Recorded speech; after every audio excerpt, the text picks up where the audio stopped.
What's good everybody? It's your boy Slim Paco coming at y'all again with another video. How's everybody doing today? Hope y'all are well. So in the last video we took a look at a preview for the 2024 NFL season for the AFC teams. And today we're going to do the same thing but for the NFC. That's where my Falcons reside, you know what I'm saying? So just like in the last video, we're going to start with the NFC East. And no more dilly-dallying. Let's get into the video. So going alphabetical order, in the NFC East, first off we got the Dallas Cowboys. Now I don't know if it was really a huge shock to see the Cowboys come out on top of the NFC East last season, especially combined with the Philadelphia Eagles' absolute collapse in the latter half.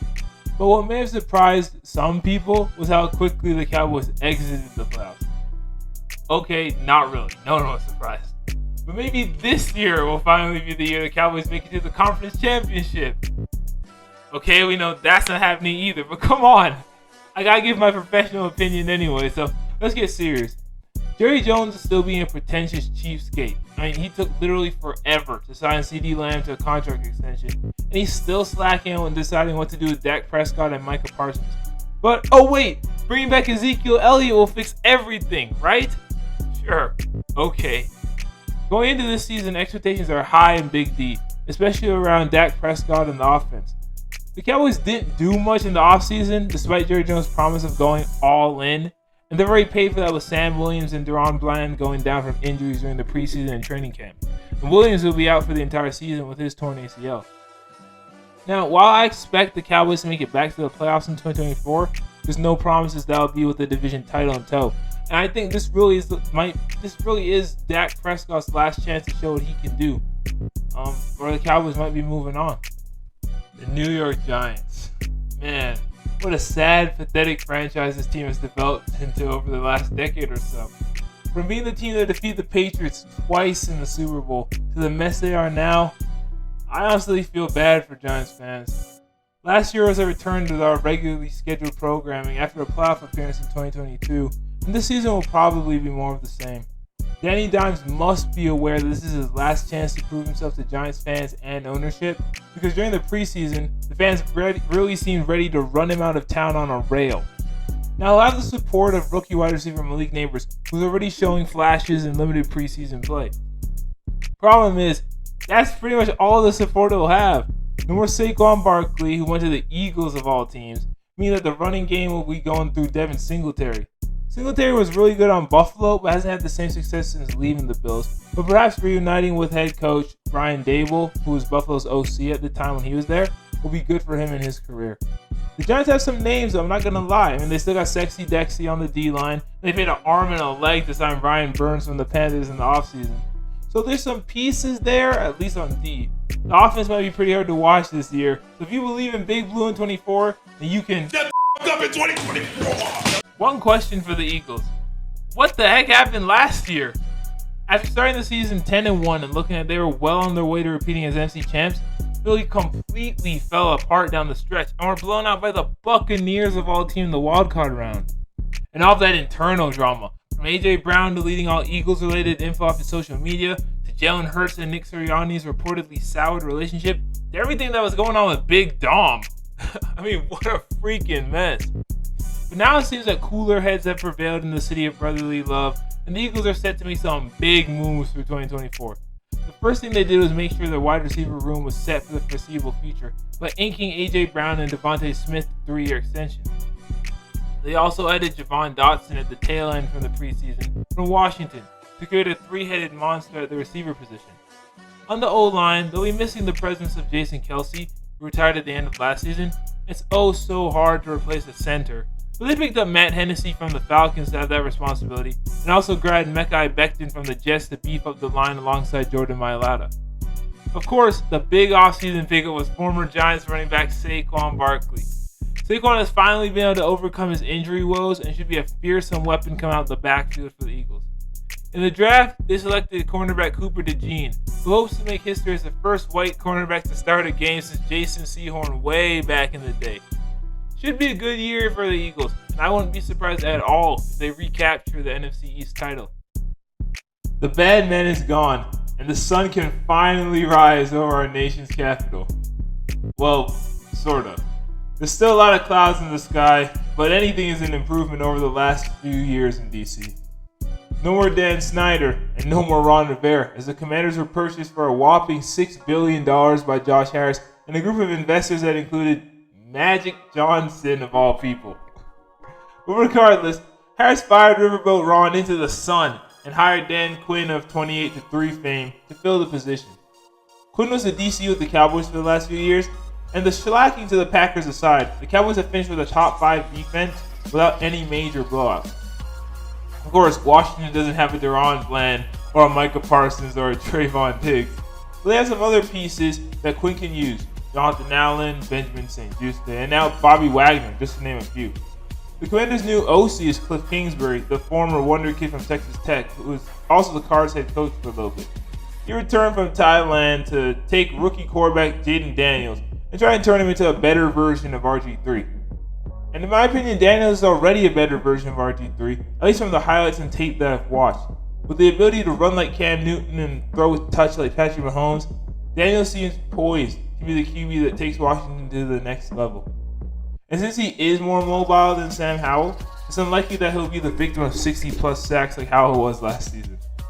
Austin Eckler and Brian Robinson should eat out of the backfield, as they are both well-rounded halfbacks who can be lethal in both the pass and run game.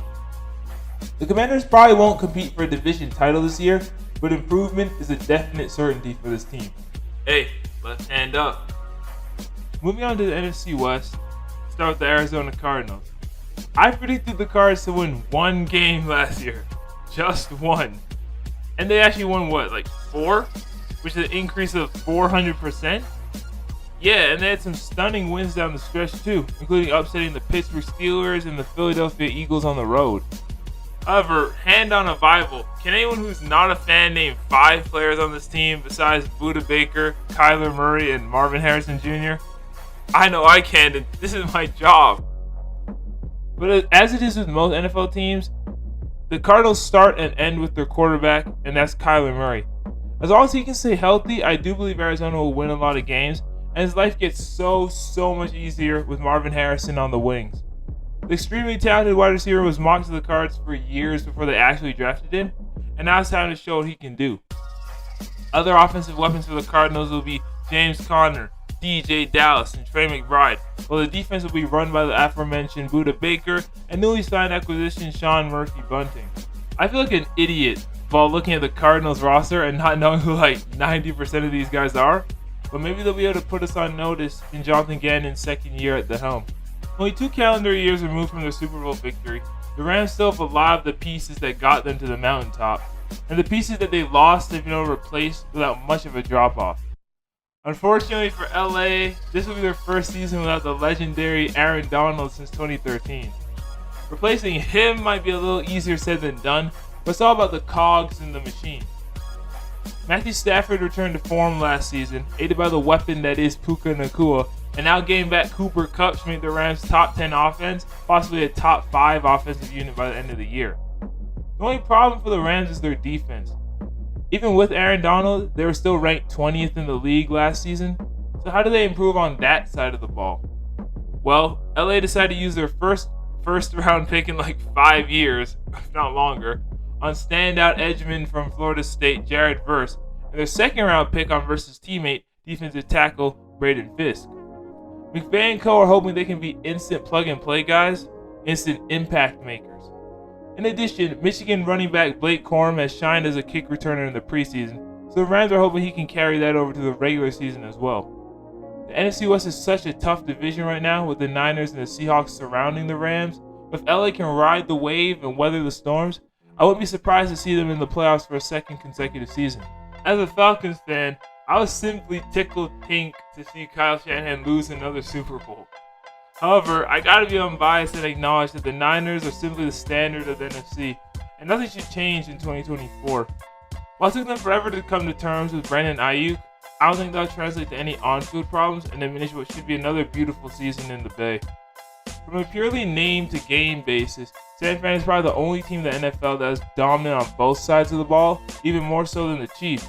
Powered by the great white hope, Christian McCaffrey, the offense was top 5 last season, behind Mr. Irrelevant, who's definitely no longer irrelevant, Brock Purdy, who I'd like to think has finally shed the system QB label and played at an MVP level last season.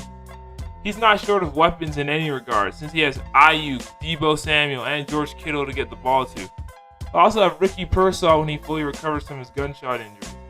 Of course, the O-line centers around Trent Williams, who's getting older but still one of the toughest at the position. The Niners defense kind of let them down in the Super Bowl last year by blowing a 10-point lead, again, but things may have been different if Dre Greenlaw hadn't torn his Achilles that night. Nick Bosa leads a fearsome unit that includes Fred Warner and now Leonard Floyd and Yetur Gross-Matos. Even without Eric Armstead, the front seven should be enough to pressure and bother opposing QBs, but San Francisco shouldn't be too worried about their secondary, which is more than a bend-don't-break core than anything overly elite. With the return of Talanoa Hufanga alongside Shavarius Ward and Rock Ya-Sin should be enough to defend the airways at Levi Stadium and beyond. The Seahawks are a strange team, basically the Titans of the NFC. A couple of years ago when they made the playoffs, everyone was high on Geno Smith's resurgence and the possibility of a great future for Seattle. That didn't pan out well last season, and I think Seattle's in a real sticky spot. On one hand, they have a new head coach in Mike Macdonald as Pete Carroll transitioned from the sidelines to the front office. And the team is solid on both sides on the ball. Although that might be the biggest problem, they're just solid, nothing really special. I personally think that Geno Smith is getting a little too old to lead the squad. He kind of reminds me of Jeff Garcia on San Francisco or Vinny Testaverde on the Jets. A guy who's just holding it down until they find a younger replacement. But hey, what do I know? Geno still technically hasn't written back yet. The Seahawks wide receiver core, though, might be one of the best in the league. With DK Metcalf, Jackson Smith-Njigba, Tyler Lockett, and Jake Bobo on the outside, that's 4 scary options for Geno to air the ball out to. Kenneth Walker and Zach Charbonnet are 2 great backs as well. And though Walker is the workhorse back who carries most of the load, Charbonnet brings another element to the field so opposing defenses don't get a break when one's in and one's out. Defense might not be the Legion of Boom, but I like to call them the Legion of Zoom. No more Bobby Wagner. This D is young, hungry, and speedy. And like the old LOB, it starts with the secondary. For Seattle, Devin Witherspoon and Kobe Bryant are 2 of the best up-and-coming corners in the league, and adding Rayshawn Jenkins makes them that more deadly. Up front, expect Leonard Williams to be a handful for O-lines, and the Seahawks also drafted Brian Murphy II at the nose tackle position to give you that big run-stuffer body. Remember that Mike Macdonald was a defensive coordinator in Baltimore, so you just know he's going to have the D ready to go every single Sunday. Let's see if Seattle can take flight in 2024. Alright, I'll admit it. I was one of the many who bought into the Chicago Bears hype last season. My bad, y'all. But it's a new day in the Windy City, and everything falls at the hands of new QB Caleb Williams. Despite being the sassiest QB we've ever seen in NFL history off the field, on the field is a different story. He's a gamer. Williams won the Heisman Trophy with USC a couple years ago, and has been super hyped since then as the next coming of Patrick Mahomes. So really, the whole hope for the city of Chicago is based in Caleb as their new savior. But the Bears haven't left him to try and figure it out on his own like they did with Justin Fields. Adding Kareem Allen, Rome Odunze, DeAndre Swift, and Gerald Everett alongside Mercedes Lewis, DJ Moore, and Cole Kmet, the Bears have formed a very solid offense. Just gotta see how it all meshes with Caleb Williams calling the shots. On the defense, outside of Montez Sweat and Jalen Johnson, there's not much that would strike fear into the hearts of opposing players. And that could be Chicago's downfall. Even if the offense clicks together, professional football is all about complementary play. And if a team is first in the league on offense but 32nd on defense, there's no way you can make the playoffs, let alone win a Super Bowl. Not that the Bears are in the running for Lombardi this year, but if you want to make strides in the right direction, that's how you got to start. Which brings us neatly along to a team that was, for all intents and purposes, 30 minutes away from their first ever Super Bowl appearance last season. The Detroit Lions. From the most downtrodden franchise in the NFL to the doorstep of a Super Bowl, the Lions have come out of almost freaking nowhere to challenge the San Francisco 49ers for title of the NFC's best team. Inspired by leader of men Dan Campbell, the Lions won their first division title since the 80s last season and have really become the national favorite around the league. By that I mean that everyone, outside of other NFC North fan bases, wants to see them succeed and get over the hump. The best thing for the Lions this offseason is that they did not lose any key players. Main starters they did lose, they were able to replace with upgraded talent. For example, Josh Reynolds, a reliable third down target, decided to sign with the Denver Broncos, and Detroit said, bet, and simply replaced him with Donovan Peoples-Jones, who had the same role with the Cleveland Browns.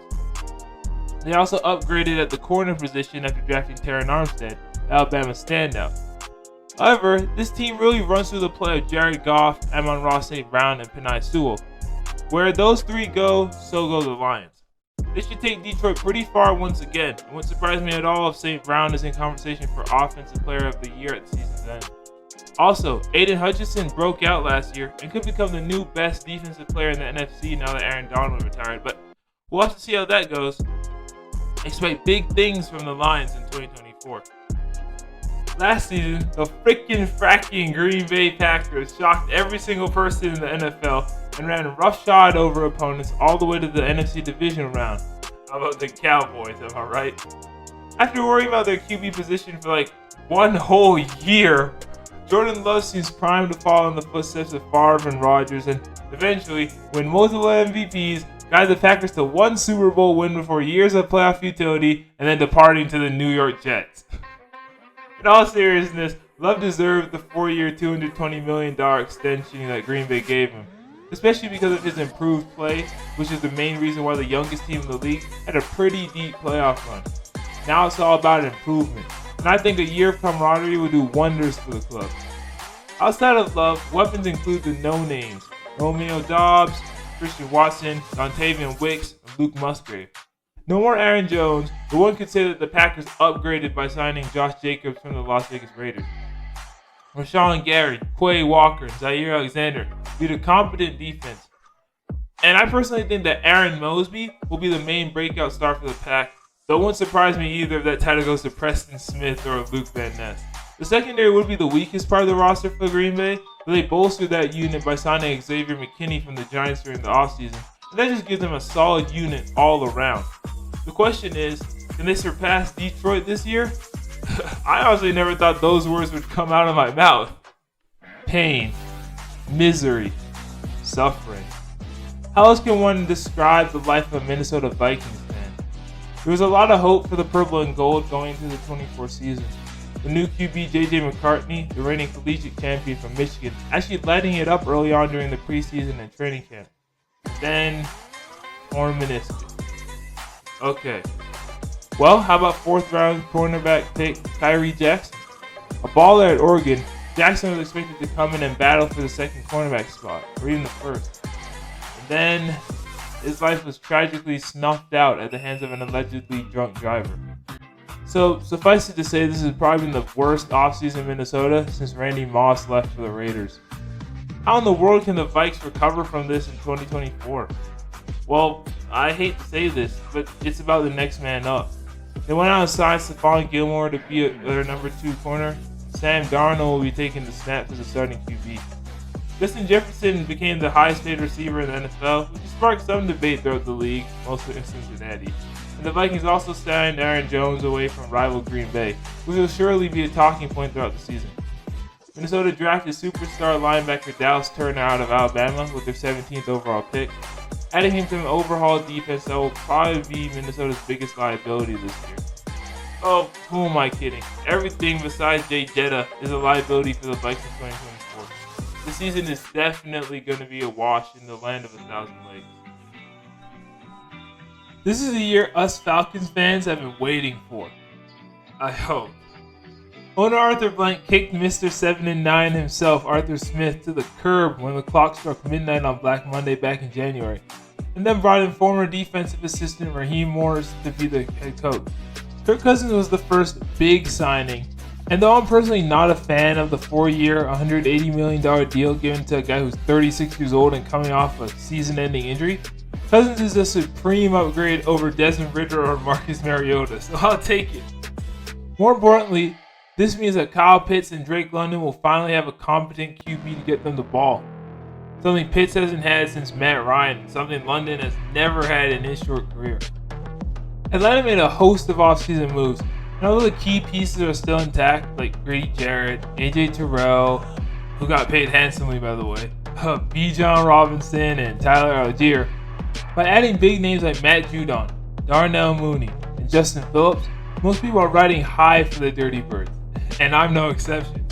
I try not to be biased, but it really seems like Atlanta is primed to explode this season, as long as there aren't been any major injuries. It all begins and ends with Kirk Cousins and whether or not he can stay healthy, although we do have Michael Penix Jr. as a backup just in case. People are expecting a lot from Atlanta this year, but they were expecting a lot from them last season. They weren't able to live up to the hype. Might things be different in 2024? Guess time will tell.